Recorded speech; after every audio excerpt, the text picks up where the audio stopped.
regime chinês, o presidente Bolsonaro, enquanto réu, no interrogatório de anteontem, por várias vezes pediu para Alexandre de Moraes, o presidente Alexandre de Moraes, ele quis ser chamado assim durante todo o tempo, o presidente Bolsonaro pediu, entretanto não conseguiu êxito em nenhum dos pedidos, para veicular vídeos, não é?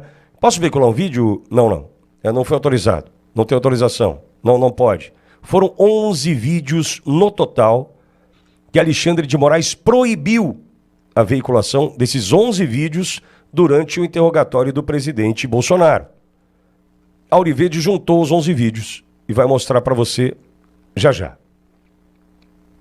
Então, veja, nós juntamos os 11 vídeos que o presidente Bolsonaro pediu autorização para o Alexandre de Moraes, entretanto, negada a autorização, e Auriverde vai mostrar.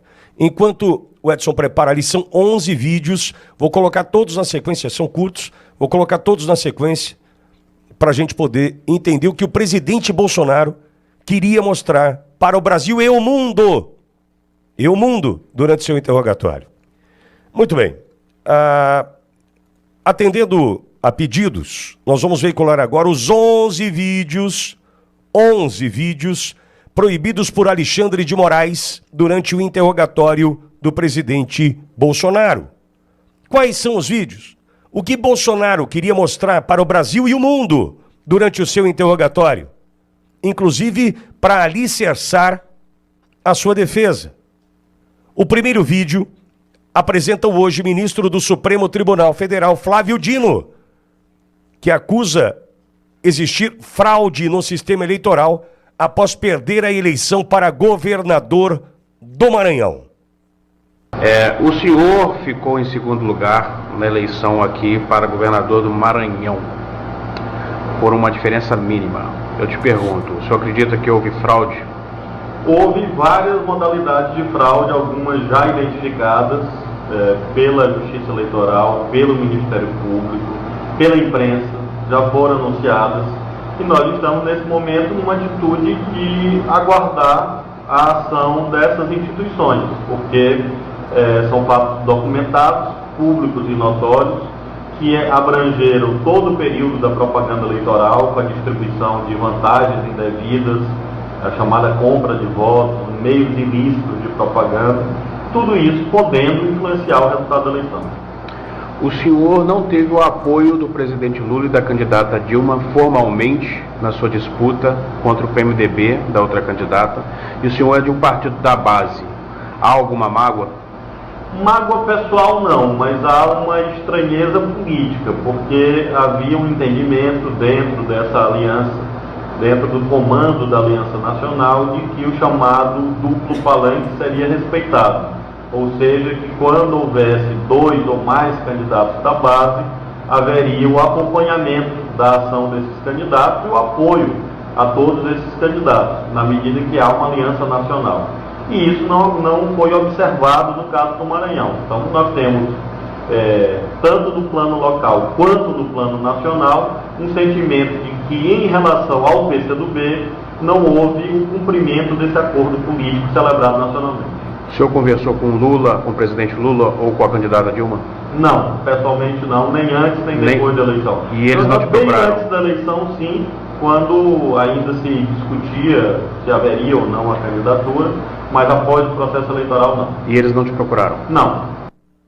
Aí o primeiro vídeo, esse é de 2010. O segundo vídeo também traz Flávio Dino, hoje ministro do Supremo, vídeo de 2012, também criticando as urnas eletrônicas.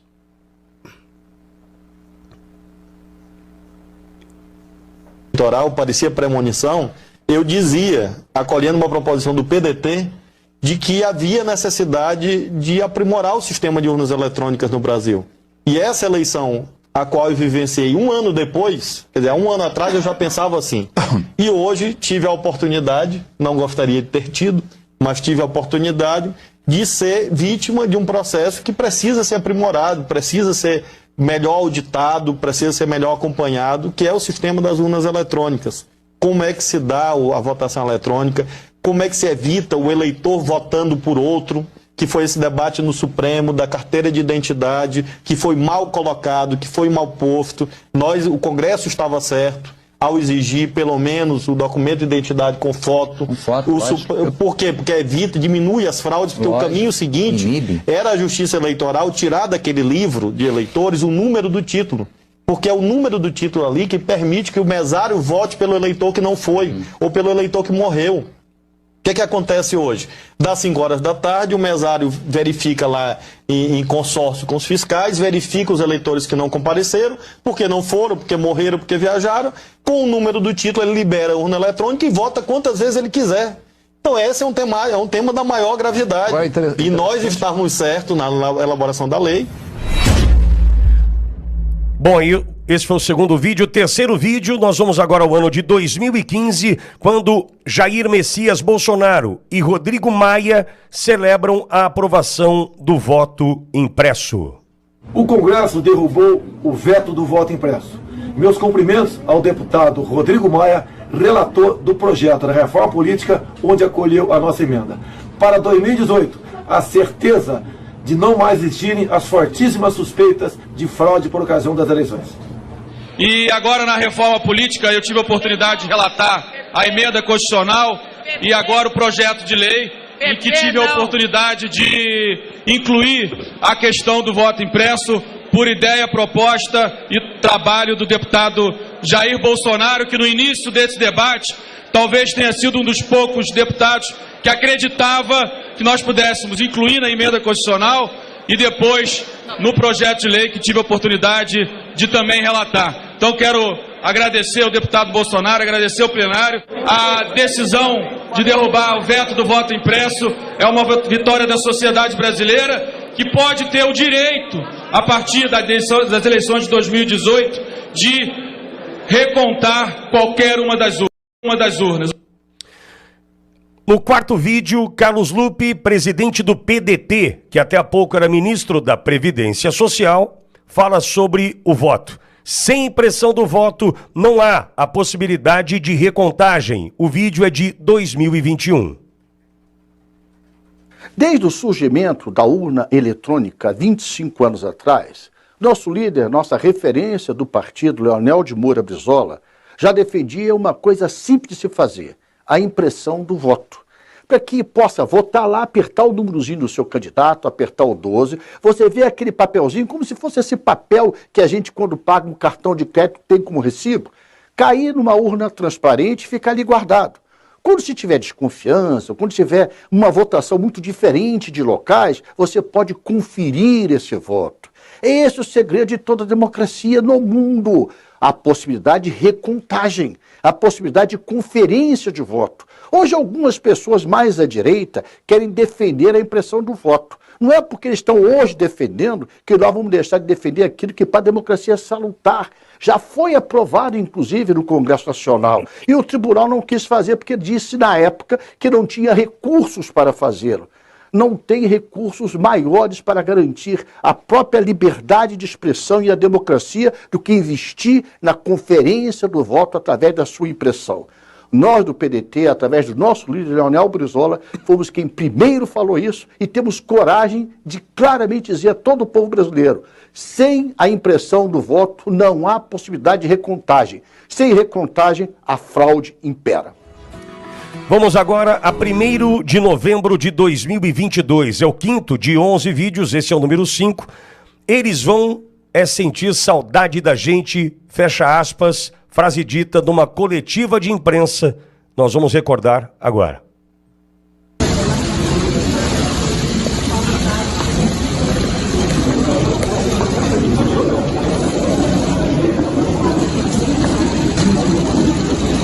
Não sentia saudade da gente.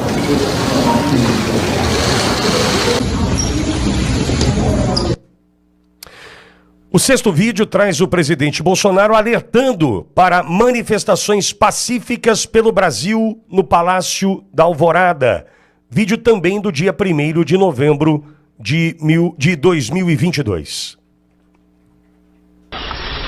As manifestações pacíficas sempre serão bem-vindas. Mas os nossos métodos não podem ser os da esquerda, que sempre prejudicaram a população, como invasão de propriedades, destruição de patrimônio e cerceamento do direito de ir e vir. No dia seguinte, 2 de novembro de 2022, Ciro Nogueira anuncia a transição de governo. Vamos acompanhar.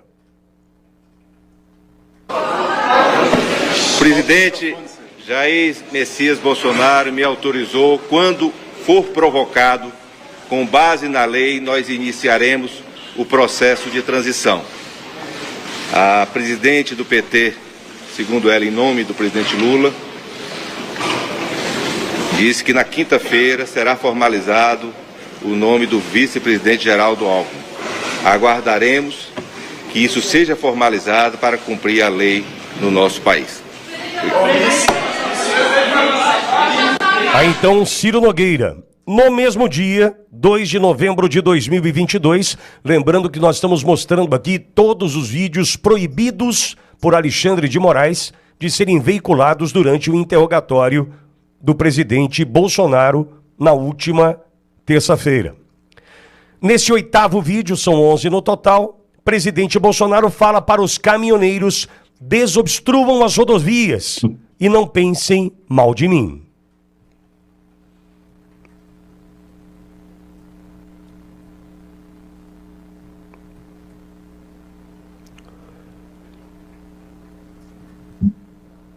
Esse é o vídeo de número 8. Brasileiros que estão protestando por todo o Brasil.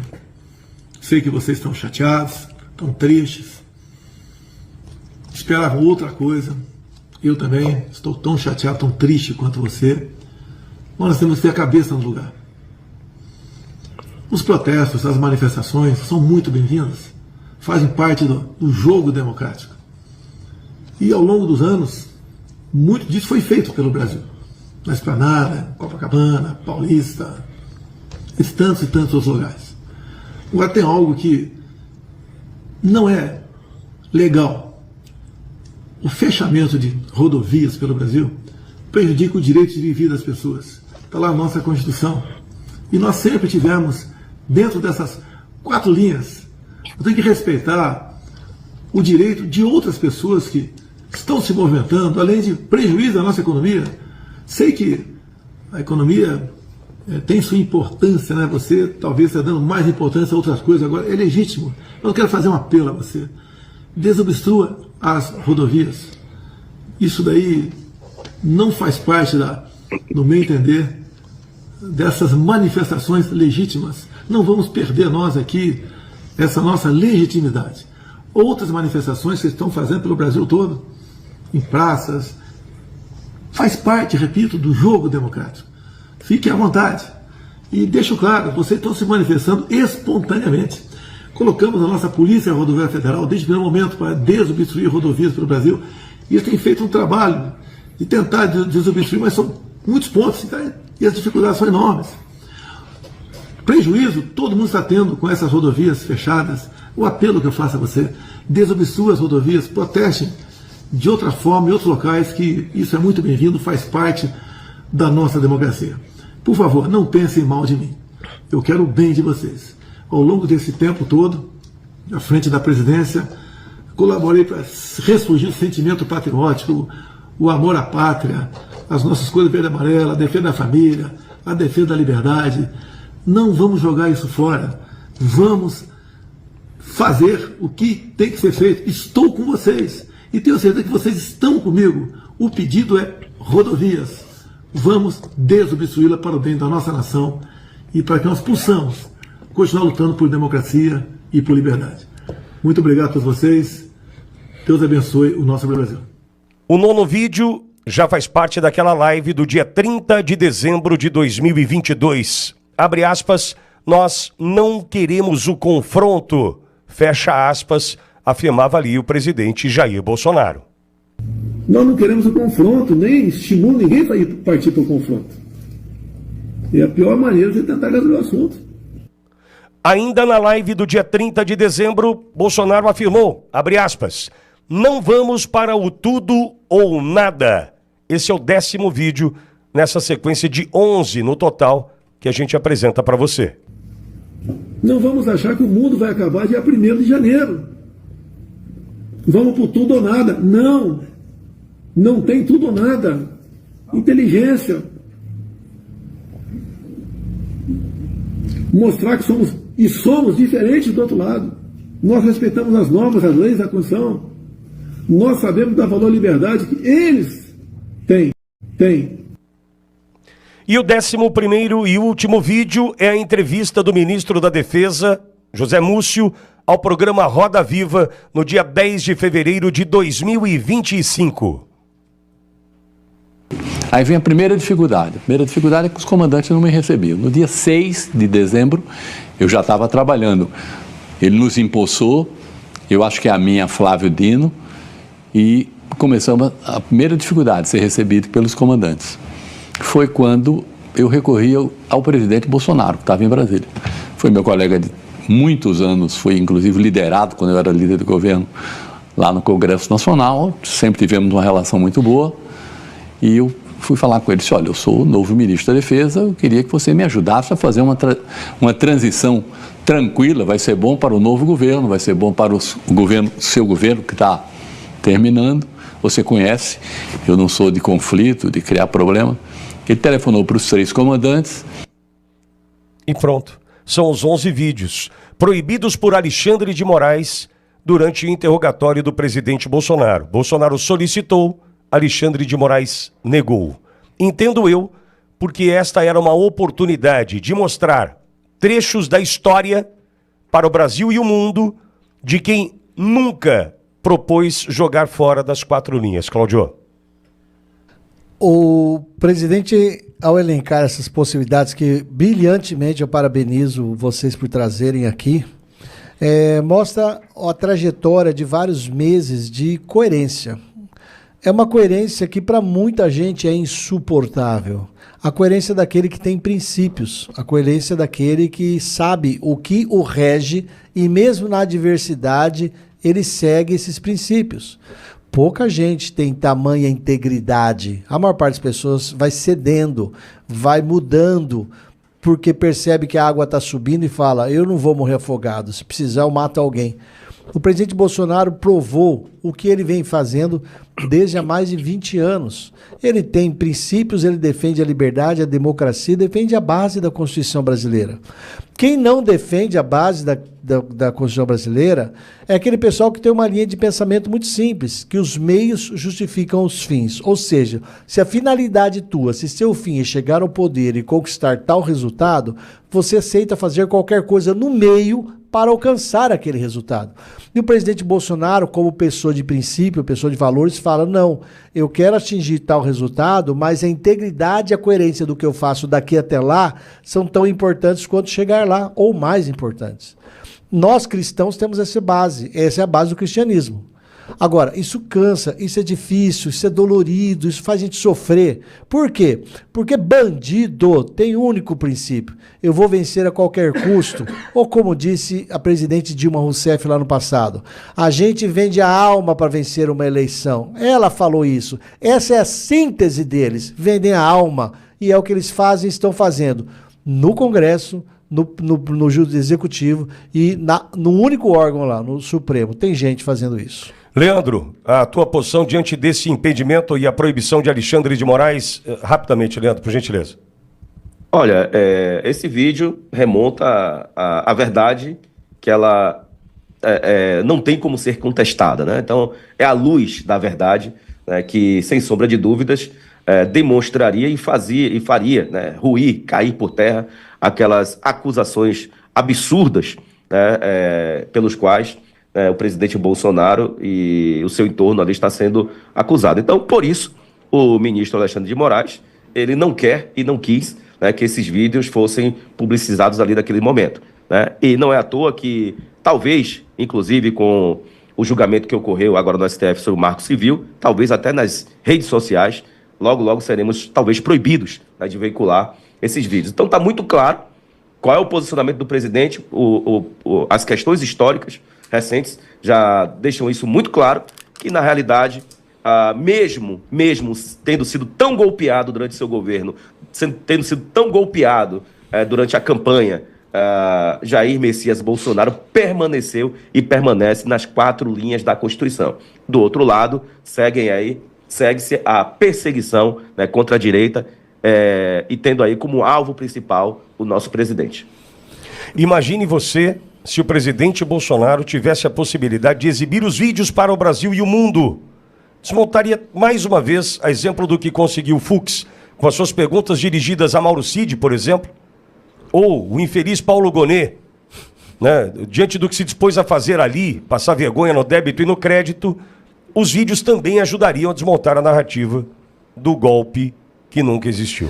E eu só acrescento que é muito importante mostrar isso que o Flávio Dino fez, que o Lupe fez, que o Rodrigo Maia fez, porque esses são exemplos de pessoas que, para eles, os fins justificam os meios. Eles quiseram o poder. Aí quando eles perderam e falaram, manipularam e fraudaram. Ah, tá, eu vou fazer igual. Aonde eles estão? Todos eles voltaram à cena do crime, todos conseguiram isso. É a prova de que, quando perguntaram para o Gilmar Mendes, ministro, o crime vale a pena no Brasil? Ele ficou quieto, falou, não sei. Ficou com a cara de Gonet. Deixa eu conversar com o Donato aqui. Cara de Gonet. Adorei. Cara de Gonet. Então vamos lá. O Leandro mencionou há pouco o vídeo, a fala do Barroso sobre as sanções. Tem um chororô ali, enfim. E acho que você já deve ter visto, mas vamos colocar então esse trecho da fala do Barroso para a gente poder comentar por aqui. Aperta o play, edição. Eu nunca havia abordado aqui, prezados colegas, mas acho que não gostaria de virar as costas a esse problema, a questão das sanções. E eu refleti muito, porque acho que há uma imensa incompreensão, talvez direcionada, e acho que o tribunal, pouco pelas circunstâncias do recato judicial, não se manifestou publicamente sobre o que está acontecendo. E eu me senti motivado a fazer isso, até porque, como é público e notório, eu tenho muitas ligações com os Estados Unidos, onde estudei, vivi e trabalhei em diferentes épocas da minha vida.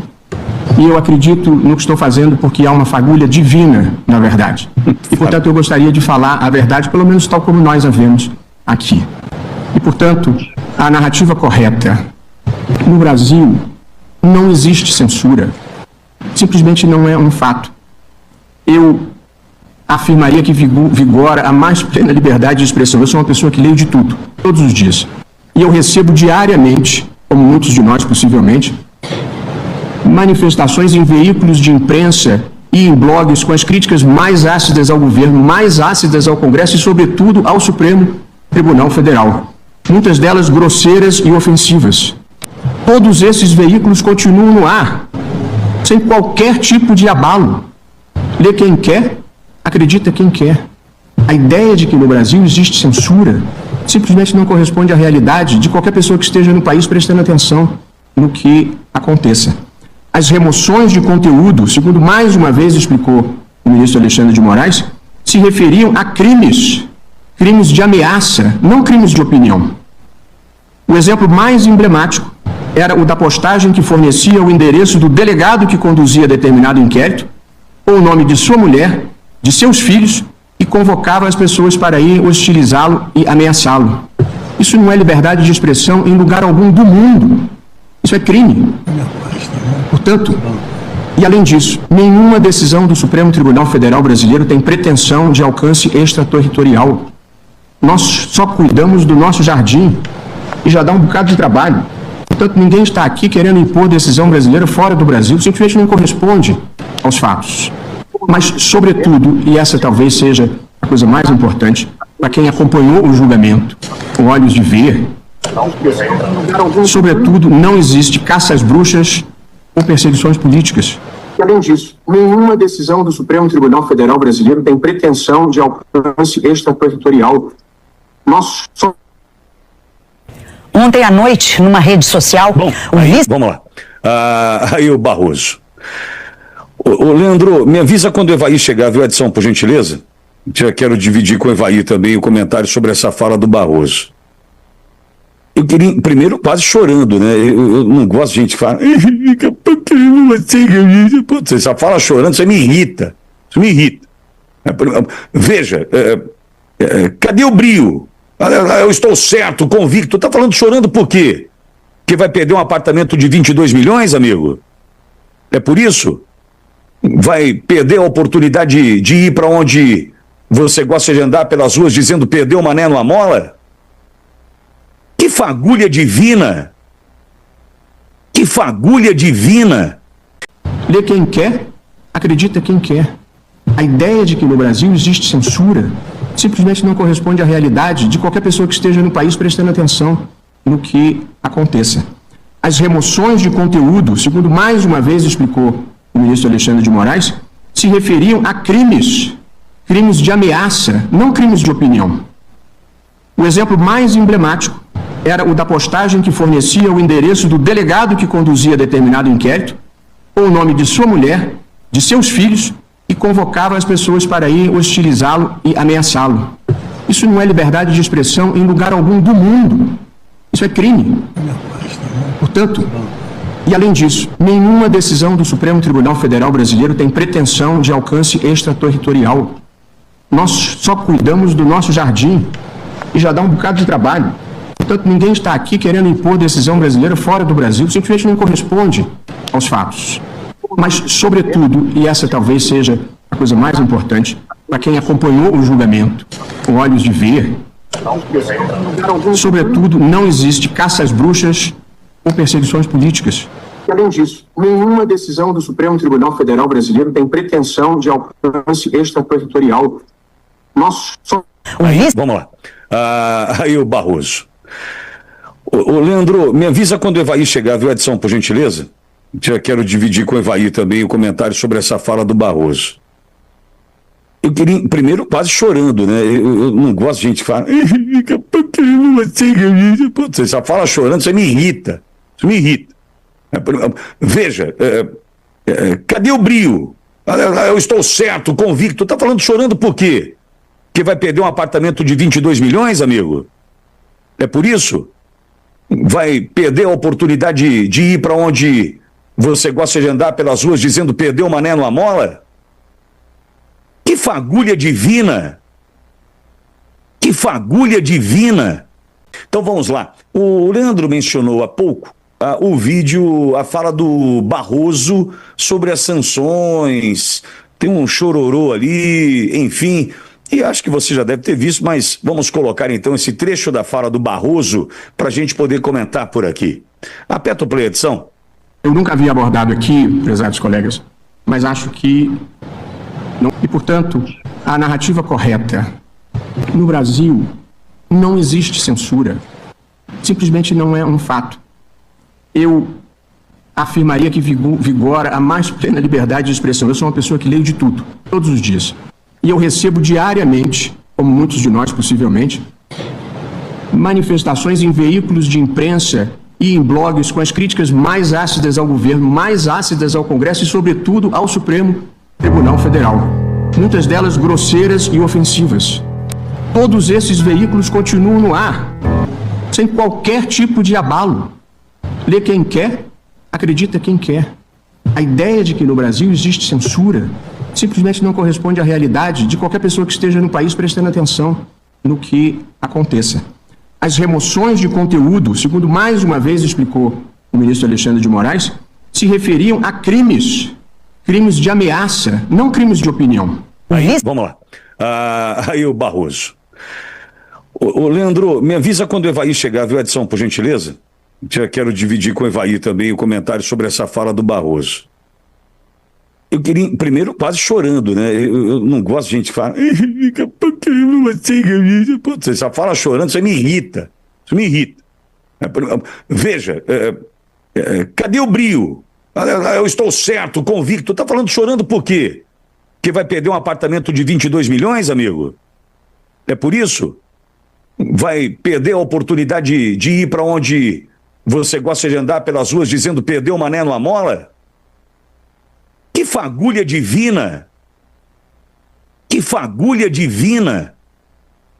Dizer que no Brasil não existe censura.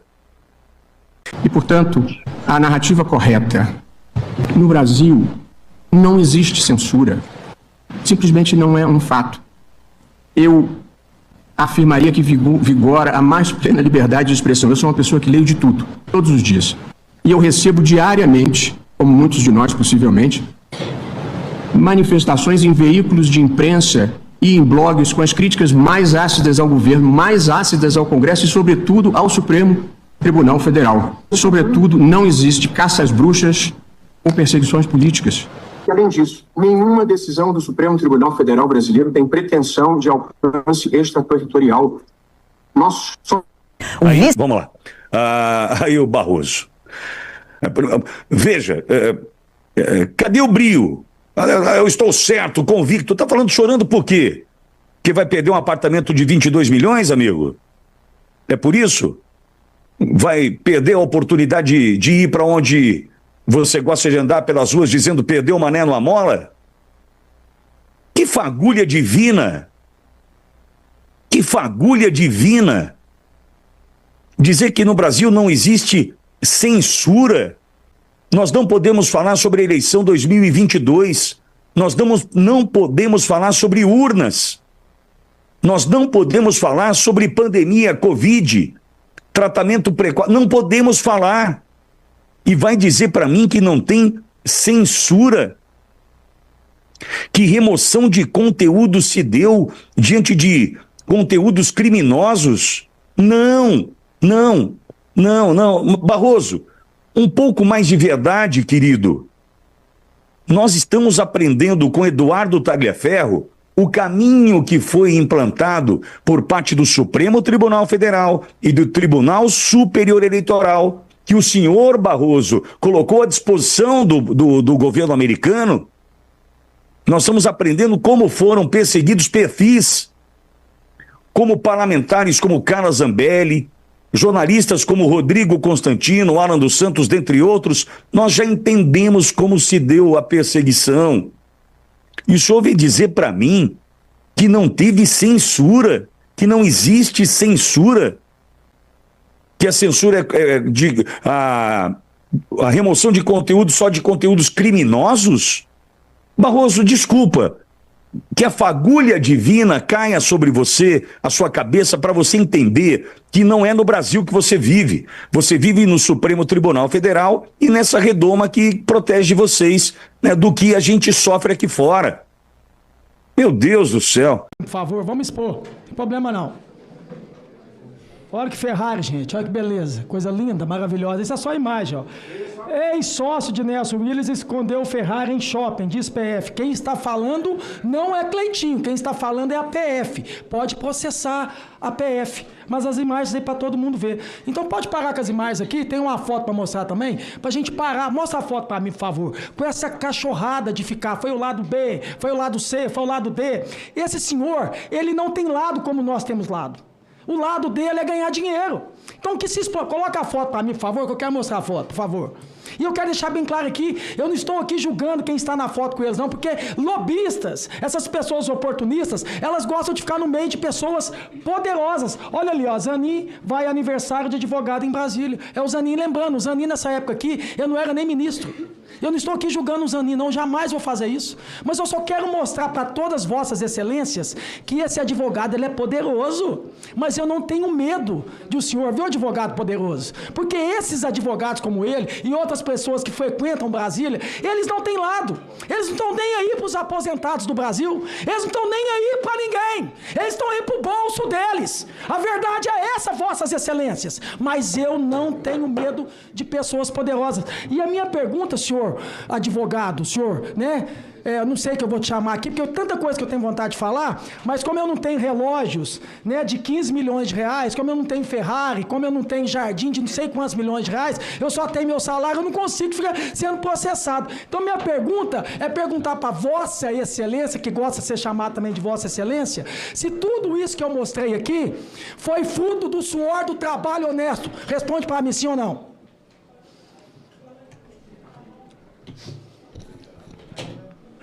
Senador, excelentíssimo senador Cleitinho. Não, só Cleitinho mesmo, verdureiro, com muito prazer. Cleitinho, o que eu tenho para lhe dizer é o que eu já disse para os seus colegas. O que eu já disse.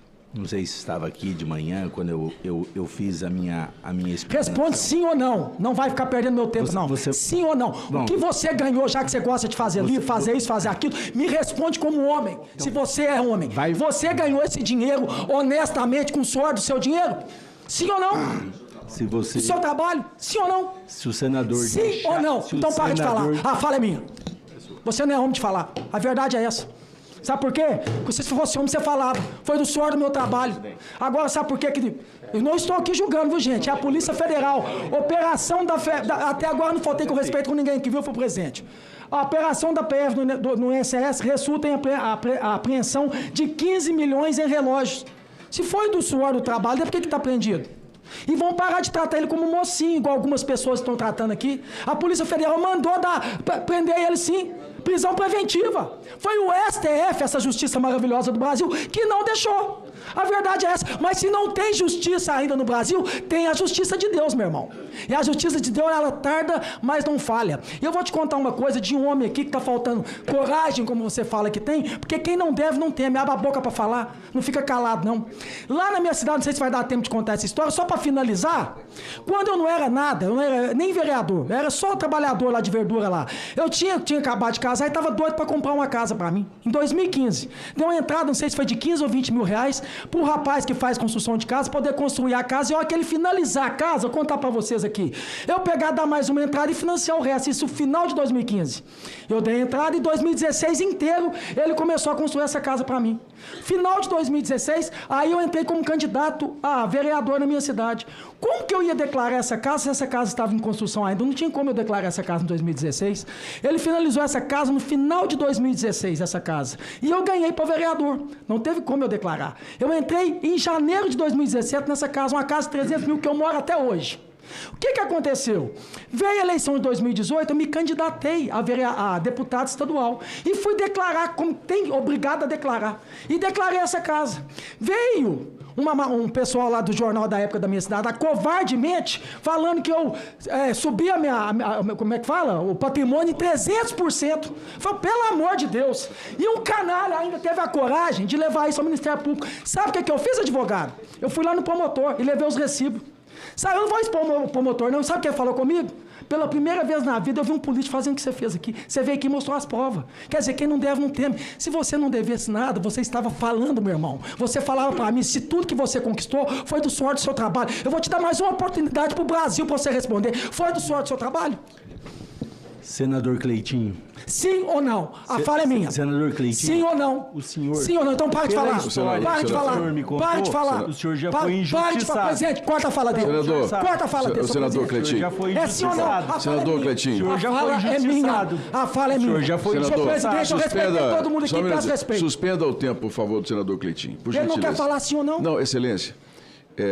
O senhor pode se manifestar da maneira que desejar, mas todas as testemunhas, todos eles, têm direito aqui de responderem ou não e de serem tratadas com ordem e com respeito. Por gentileza. Mas eu não faltei com ninguém com respeito até agora. Não, está no nosso artigo. Eu sei saber fazer o jogo. Por favor. Eu aprendi a jogar. Eu sou novo aqui, mas eu aprendi a jogar. Obrigado. Deixa eu terminar. A sua fala é muito bem-vinda. Só um minuto a mais do senador Cleitinho, por favor. Senadores, deputados de esquerda e de direita, ele está fazendo hora com a cara de todos nós aqui. Vamos parar para pensar, gente. Enquanto a gente fica se gladiando aqui, se foi culpado do passado ou do presente, ele está rindo da cara de todo mundo aqui. O que nós temos que fazer aqui, que teve aposentado de esquerda, eleitor do Lula que foi roubado, aposentado de direita, que é eleitor do Bolsonaro, que não é eleitor de ninguém, que foi roubado. E é isso que a gente tem que resolver aqui. Nós estamos aqui na raiz do problema. E nós estamos discutindo aqui quem que foi o culpado. Os culpados estão aqui para todo mundo ver.